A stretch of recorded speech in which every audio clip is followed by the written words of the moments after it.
प्रिय साथियों नमस्कार। मैं संजू कुमारी सरोज आप सभी का सरोज संपदा चैनल पर सहृदय स्वागत करती हूँ। इस सेशन में हम सब यूजीसी नेट जेआरएफ पेपर 2 दिसंबर 24 के तहत एजुकेशन पेपर के लिए practice set previous year question 2005 के कुल 25 प्रश्नों के सेशन को साझा करेंगे। सेशन पर नए हैं तो सपोर्ट, लाइक, शेयर, कमेंट करें जिससे एक दूसरे का हौसला अफजाई हो सके। ज़्यादा विलंब न करते हुए प्रश्न की ओर चला जाए। प्रश्न हमारा है, इसके पहले 1 से 20 तक का जो 2005 के प्रश्न किए गए थे उन्हें साझा किया जा चुका है, आप वीडियो देख सकते हैं। 21 नंबर पे हमारा प्रश्न है, निम्न में से कौन सा शिक्षा के सामाजिक पहलू से संबंधित है? ए. प्रवेश में आरक्षण, बी. ऑपरेशन ब्लैक बोर्ड, सी. पुस्तकों का निःशुल्क वितरण, डी. सार्वभौमिक ठहराव। इसमें ABCD में सही विकल्प का चयन करना है कि कौन सा हमारा सही होगा। सामाजिक पहलू से संबंधित प्रश्न यही है, तो सबसे पहले देखना है कि प्रवेश में आरक्षण, प्रवेश में आरक्षण जो है यह हमारा एक सामाजिक पहलू है। वहीं ऑपरेशन ब्लैक बोर्ड यह सरकार द्वारा पुस्तकों का निःशुल्क वितरण यह सरकार द्वारा, और सार्वभौमिक ठहराव यह भी आपको सरकारी स्तर पर। लेकिन सिर्फ और सिर्फ प्रवेश में आरक्षण यह जो है एक सामाजिक पहलू है।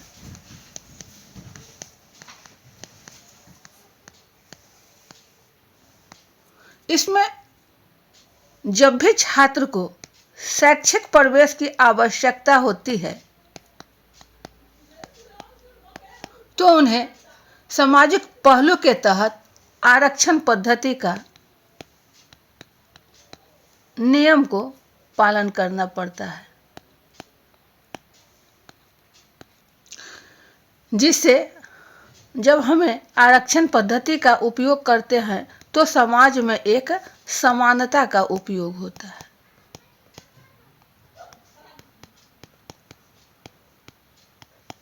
सही विकल्प हमारा ए की ओर है, प्रवेश में आरक्षण।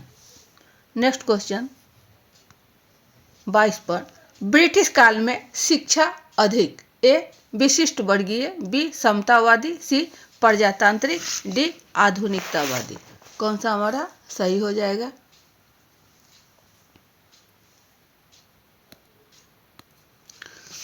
ब्रिटिश काल में शिक्षा जो है वह आपको निष्पंदन सिद्धांत के आधार पर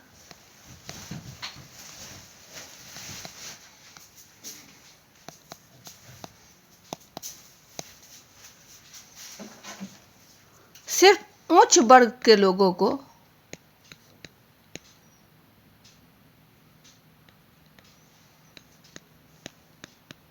दी जाती थी। यहाँ जो निम्न वर्ग के उन्हें शिक्षित किया जाता था, और जब वे शिक्षित हो जाते थे तो उनसे आपस की जो सलाह ली जाती थी। लेकिन निम्न वर्ग के लोगों के लिए शिक्षा की उचित व्यवस्था नहीं थी।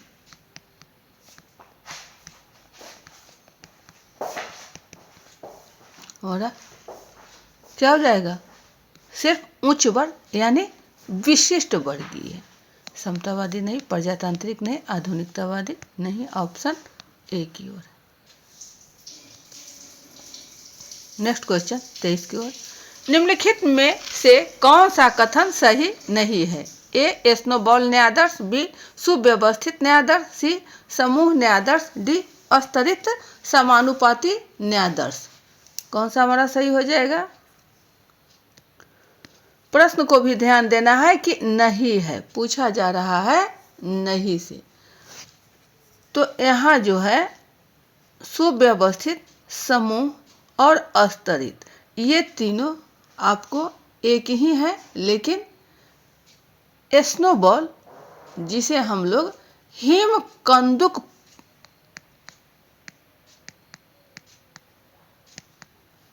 न्यादर्श या इसे प्रतिदर्शन भी कहा जाता है, अंग्रेजी में इसे सैंपलिंग भी बोला जाता है। यह जो है असंभाविता है, नॉन प्रोबेबिलिटी के अंतर्गत है।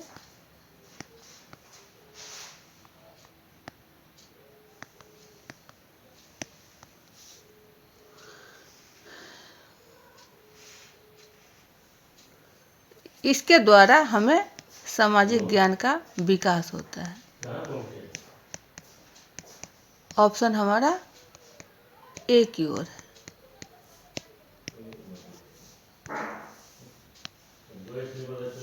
नेक्स्ट क्वेश्चन 24 की ओर। निम्न में से कौन सा कथन सही नहीं है?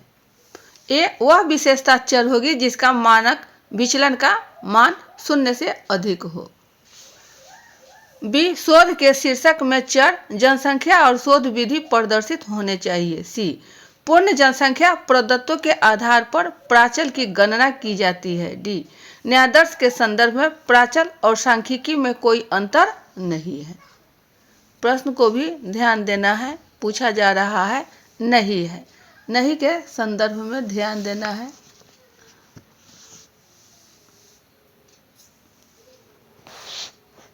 तो हम सब जानते हैं कि प्रतिदर्श यानी सैंपलिंग यानी न्यायादर्श, इसके आधार पर जो डाटा प्राप्त किए जाते हैं वो उसे सांख्यिकी कहा जाता है।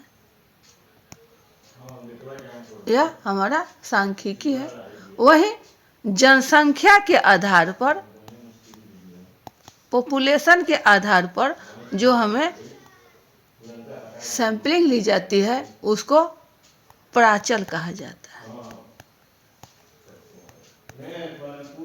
तो न्यायादर्श के संदर्भ में प्राचल और सांख्यिकी में कोई अंतर नहीं है, यह कथन आपका गलत है। चूंकि न्यायादर्श के संदर्भ में जो है वह है आपका सांख्यिकी और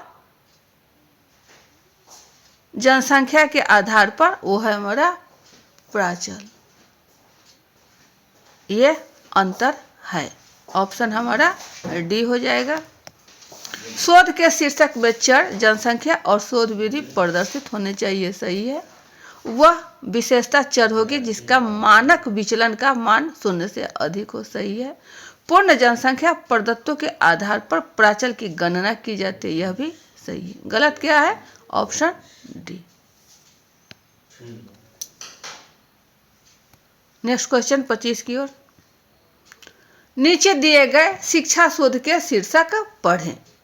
1 नंबर पर है एसएसए कार्यक्रम का मूल्यांकन। 2, यूपी राज्य में कार्यक्रम का मूल्यांकन। 3, यूपी राज्य में एसएसए कार्यक्रम का मूल्यांकन विद्यार्थियों के नामांकन के आधार पर अध्ययन। 4, यूपी राज्य में एसएसए कार्यक्रम का मूल्यांकन विद्यार्थियों के पालकों की एसएसए कार्यक्रम के प्रति प्रतिक्रिया के आधार पर अध्ययन। और इसमें आपको दिया गया है ऑप्शन ABCD में कोई 2 का चयन करना है, सही हमारा कौन सा होगा? शोध का शीर्षक यानी हमें उसका टॉपिक देखना है कि कौन सा 2 टॉपिक एसएसए से रिलेटेड है, क्या होगा? तो एसएसए कार्यक्रम का मूल्यांकन, जो कार्यक्रम है उसका मूल्यांकन कोई शोधकर्ता के लिए उपयुक्त नहीं है। यूपी राज्य में कार्यक्रम, जो उसका राज्य का कार्यक्रम है, उसका मूल्यांकन भी शोधकर्ता के बस की चीज नहीं है। 3 कह रहा है कि यूपी राज्य में एसएसए कार्यक्रम का मूल्यांकन विद्यार्थियों के नामांकन के आधार पर अध्ययन, यह जो है हमारा शोध का विषय हो सकता है। तो ऑप्शन 3 सही है। यूपी राज्य में एसएसए कार्यक्रम का मूल्यांकन विद्यार्थियों के पालकों की एसएसए कार्यक्रम के प्रति प्रतिक्रिया के आधार पर अध्ययन, यह भी हमारा उपयुक्त है। 3 और 4 कथन सही है, जो ऑप्शन हमारा सी की ओर है। ये रहा ऑप्शन। Next question 26। सोशियोग्राम में क्लिक का अर्थ है ए चयन का केंद्र, बी दक्ष व्यक्ति, सी परस्पर संबंधित समूह, डी सबसे लोकप्रिय व्यक्ति।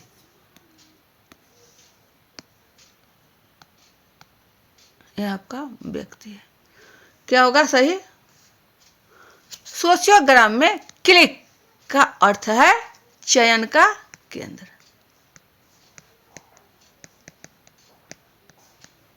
ऑप्शन हमारा ए की ओर है। नेक्स्ट क्वेश्चन 27 की ओर।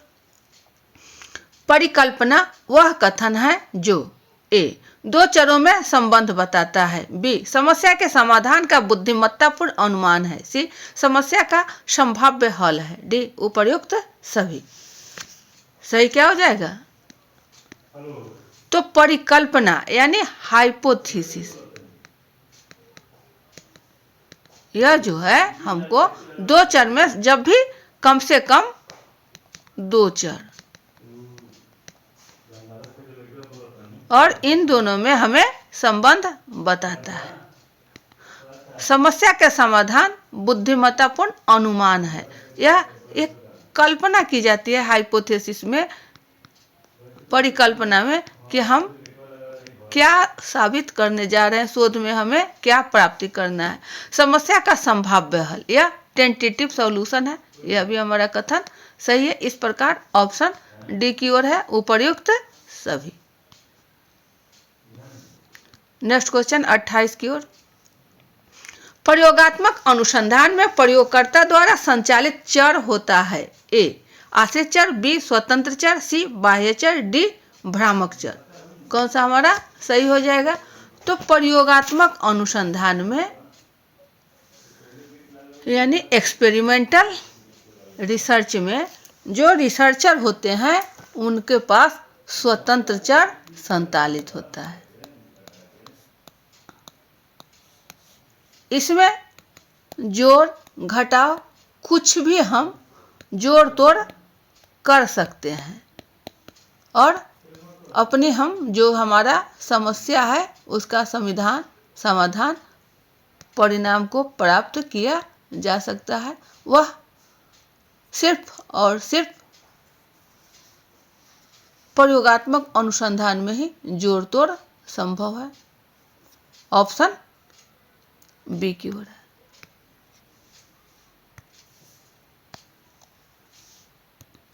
उनतीस की ओर। टी प्राप्तांक की गणना करने के लिए ए माध्य विचलन की गणना करनी पड़ती है, बी मध्यमान की गणना करनी पड़ती है, सी मध्यमान तथा उनकी मानक त्रुटि की गणना करनी होती है, डी मानक विचलन की गणना करनी होती है। क्या हो जाएगा सही विकल्प? तो टी प्राप्तांक के लिए हमें मध्यमान तथा उनकी मानक त्रुटि की गणना करनी होती है। यह एक प्रचलित विधि है। इसके द्वारा दो मध्यमानों के बीच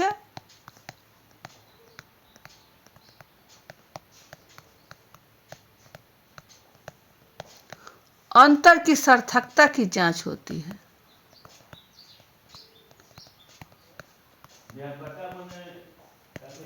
ऑप्शन हमारा सी की ओर है।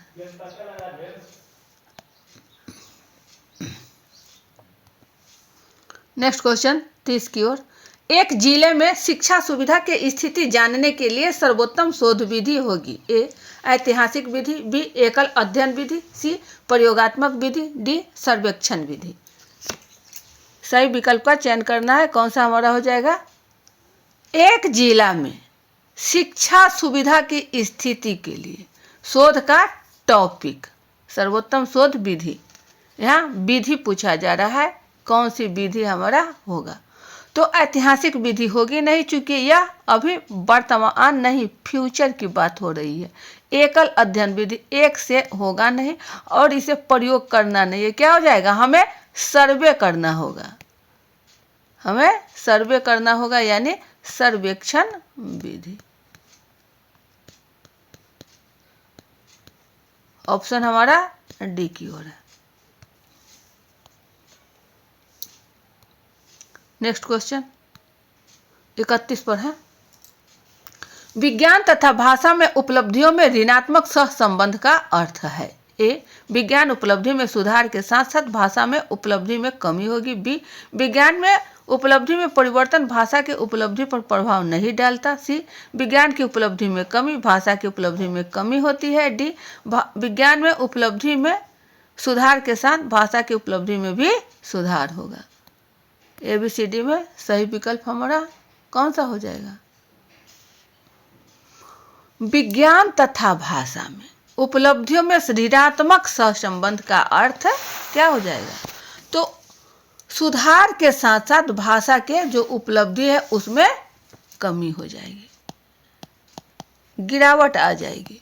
कारण कि ऋणात्मक सहसंबंध, यहाँ प्रश्न में है कि ऋणात्मक सहसंबंध यह जो है सुधार के साथ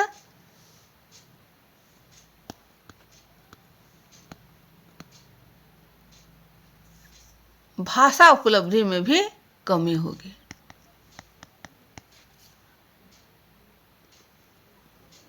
यहाँ हमारा ऑप्शन ए की ओर है।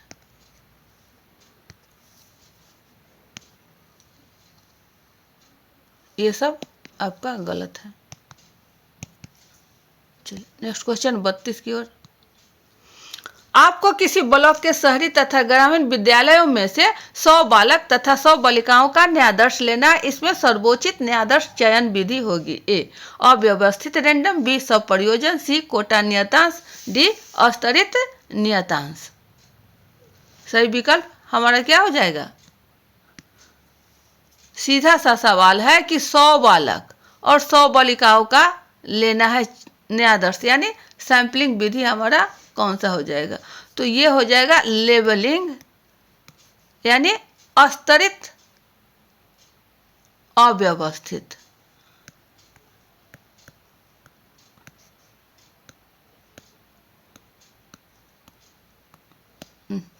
इसलिए कि व्यवस्थित अव्यवस्थित रैंडम यहाँ व्यवस्थित में नहीं है, सब प्रयोजन नहीं है, ये सब जो है आपको नहीं है। क्या कौन सी होगी? तो अस्तरित अव्यवस्थित। यहाँ अस्तरित अव्यवस्थित यह जो है आपको यादृच्छिक प्रतिदर्श के लिए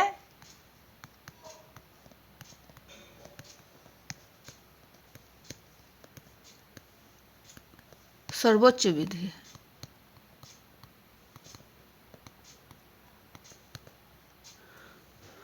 चूंकि यादृच्छिक, इसमें यादृच्छिक प्रतिदर्श में जनसंख्या के आधार पर उन्हें स्तर में विभाजित किया जाता है, स्तर में। ऑप्शन हमारा डी की ओर है।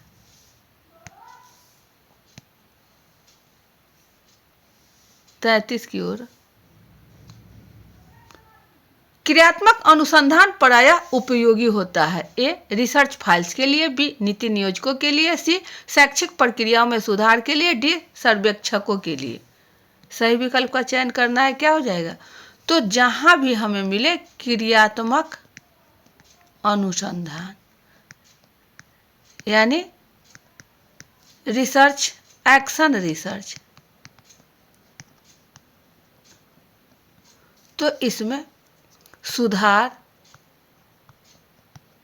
वृद्धि, तत्काल, यह सब जो है पॉइंट है। ये तीनों पॉइंट आपको कहीं दिखे, फटक से क्रियात्मक अनुसंधान, एक्शन रिसर्च जो भी हो आप उसमें सही लगा देंगे। तो क्रियात्मक अनुसंधान जब भी होता है तो आप वह शिक्षा के क्षेत्र में होता है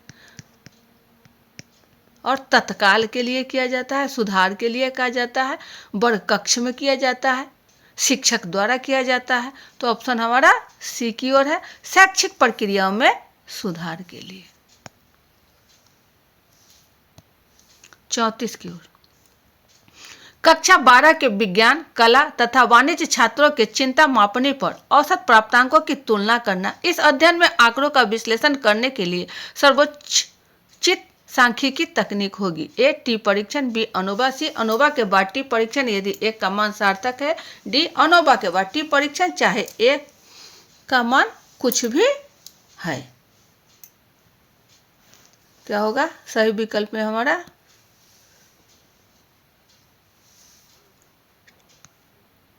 टी अनुपात जो है यह हमारा प्राचलिक सांख्यिक विधि है।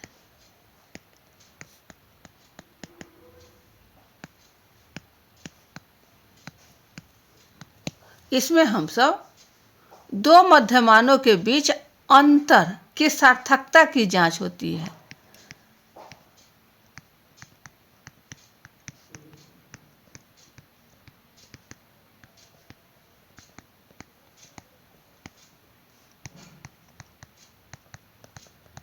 सार्थकता की जांच होती है। पिछले पन्ना में भी हम लोगों ने देखा, तो हमारा जो है सही विकल्प टी परीक्षण ए की ओर है।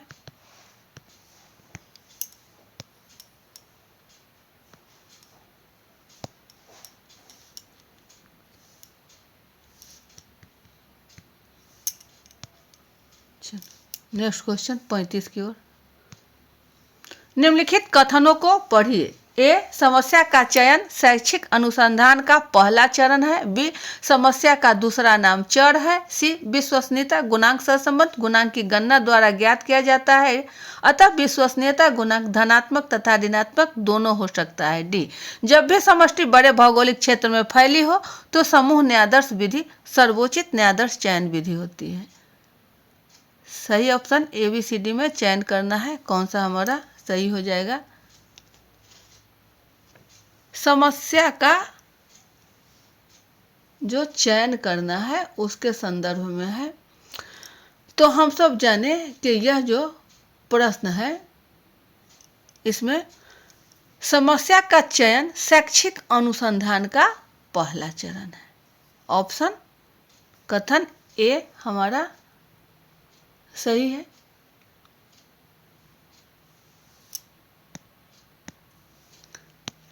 कथन एक सही है, लेकिन सिर्फ ए जो है आपको किसी भी में नहीं दिया हुआ है, इसलिए यह प्रश्न का उत्तर क्या हो जाएगा? तारांकित। नेक्स्ट क्वेश्चन 36 की ओर। आदर्शवाद अधिक संबंधित है। ए प्लेटो, बी अरस्तु, सी फिक्टे, डी बेकन।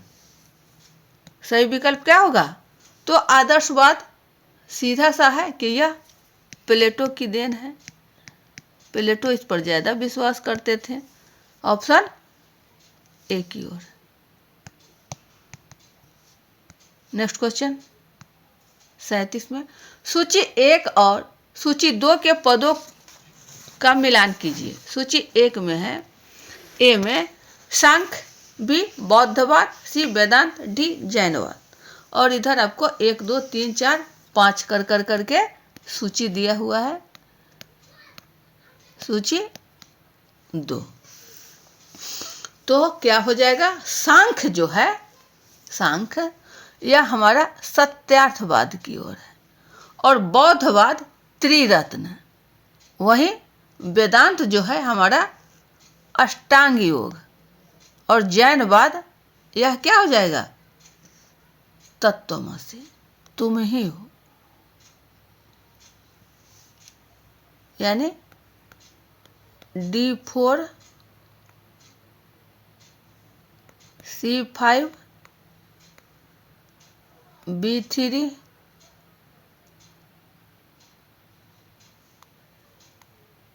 A2 क्या हो जाएगा? ऑप्शन 2 3 5 4 2 3 5 4 ऑप्शन सी की ओर।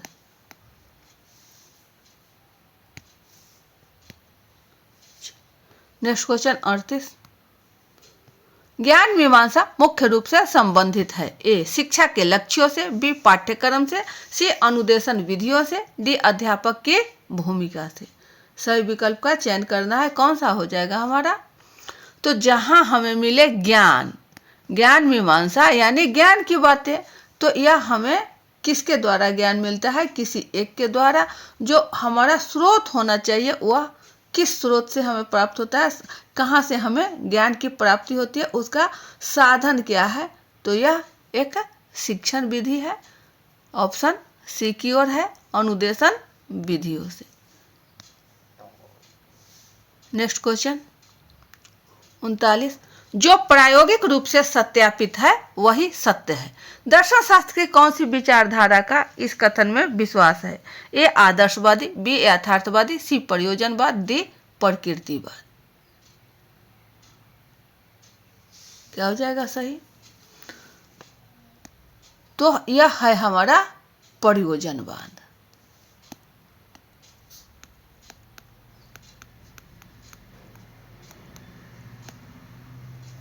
जो प्रायोगिक है, जिसको हम प्रैक्टिकली कर दिए, वही हमारा सत्य है। इसमें कोई विभेद नहीं है। व्यावहारिकता को यहाँ प्रधानता मिलती है।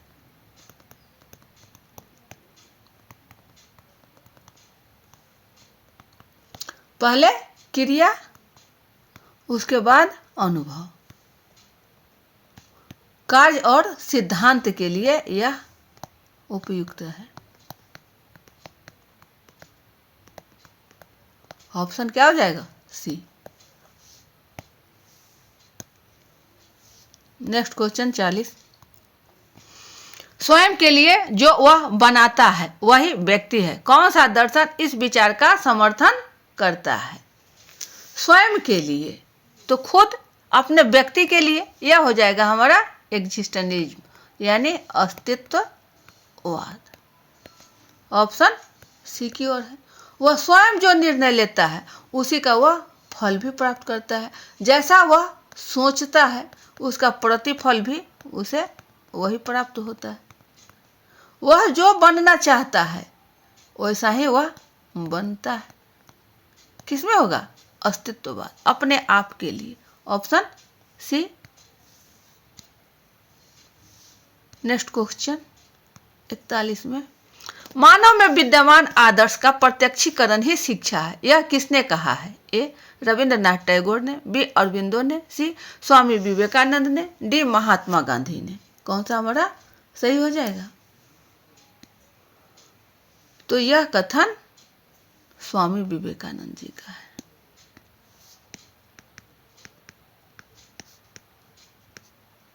ये सब कोट याद करने की आवश्यकता है कि किसने कहा। चूंकि विवेकानंद जी का मानना था कि व्यक्ति में अंतर्निहित पूर्णता की अभिव्यक्ति होती है।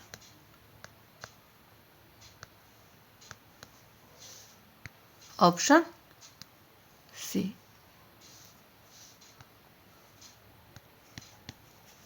नेक्स्ट क्वेश्चन 42 पर है, दर्शन शास्त्र की कौन सी शाखा ने प्रामाणिकता के विकास को शिक्षा का एक लक्ष्य माना है? ए मार्क्सवाद, बी यथार्थवाद, सी प्रयोजनवाद, डी अस्तित्ववाद। क्या होगा? प्रामाणिकता। अभी हम लोगों ने देखा पिछले पेज पर कि प्रयोजनवाद यह जो है हमें प्रामाणिक ज्ञान, विचार, विषय वस्तु के स्वीकारता है, इसका मुख्य आधार है। यह एक प्रोजेक्ट विधि के तहत अपना कार्य करता है, इसकी परख की जाती है। इसने माना है कि शिक्षण विधि जो है विकास के लिए एक लक्ष्य है। ऑप्शन सी की ओर।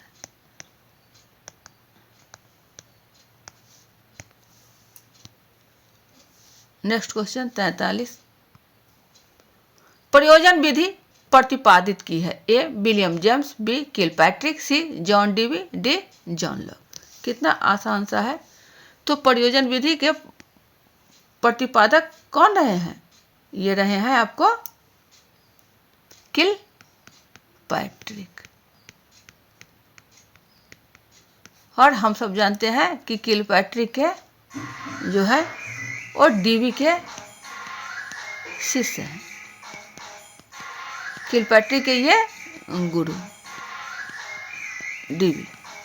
डीवी के शिष्य किलपैट्रिक। ऑप्शन हमारा बी की ओर है।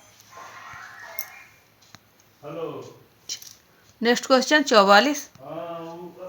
निम्न में से कौन सा गांधीवादी पाठ्यक्रम से संबंधित नहीं है? ए क्रिया केंद्रित पाठ्यक्रम, बी सहसंबंधित पाठ्यक्रम, सी उद्योग केंद्रित पाठ्यक्रम, डी मुख्य पाठ्यक्रम। इसमें सही विकल्प का चयन करना है। कौन सा हमारा होगा? प्रश्न को भी ध्यान देना है कि पूछा जा रहा है नहीं है, नहीं है। तो गांधीवादी यानी महात्मा गांधी जी ने पाठ्यक्रम को किस किस में किया? तो उन्होंने हस्त कौशल पर विशेष रूप से फोकस, जीविकोपार्जन से संबंधित, और उन्होंने बड़े बड़े उद्योगों का विरोध किया।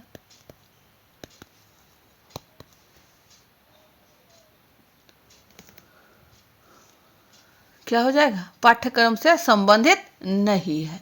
तो क्रिया केंद्रित, क्रिया करके, सहसंबंधित जरूरी, उद्योग केंद्रित यह नहीं है। मुख्य पाठ्यक्रम आपको है। ऑप्शन सी की ओर है।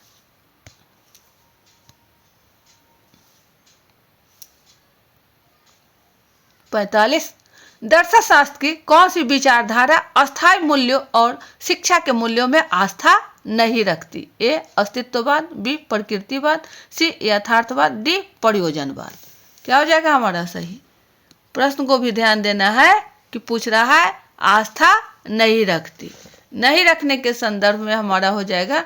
तो हम सब ने पिछले पन्नों में देखा कि सत्य जो है वह परिवर्तन की अवस्था में है।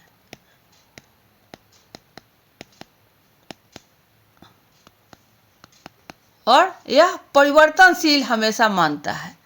कौन? प्रयोजनवाद,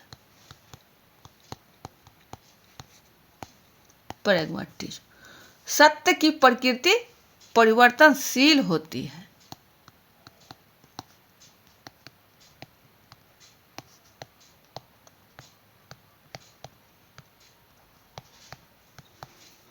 यह जो परिवर्तन है हमारा देश वर्तमान समय के काल परिस्थिति के अनुसार परिवर्तित होते रहती है।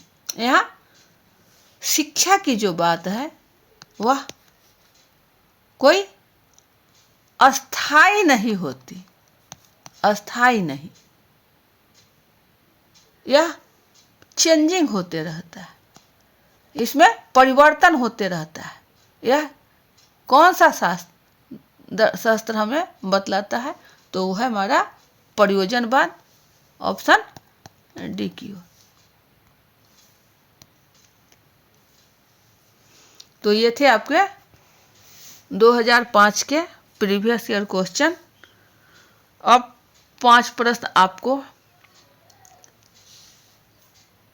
गद्यांश है, गद्यांश को नेक्स्ट वीडियो में डाल दिया जाएगा। क्योंकि वीडियो लंबा हो जाएगा इसलिए अब सेशन को यहीं बाइंड अप किया जाता है। सेशन पर नए हैं तो सपोर्ट, लाइक, शेयर, कमेंट करें जिससे एक दूसरे का हौसला अफजाई हो सके। पुनः अच्छे अच्छे प्रश्नों को लेकर हम लोग उपस्थित होंगे। तब तक के लिए जय हिंद, वंदे मातरम।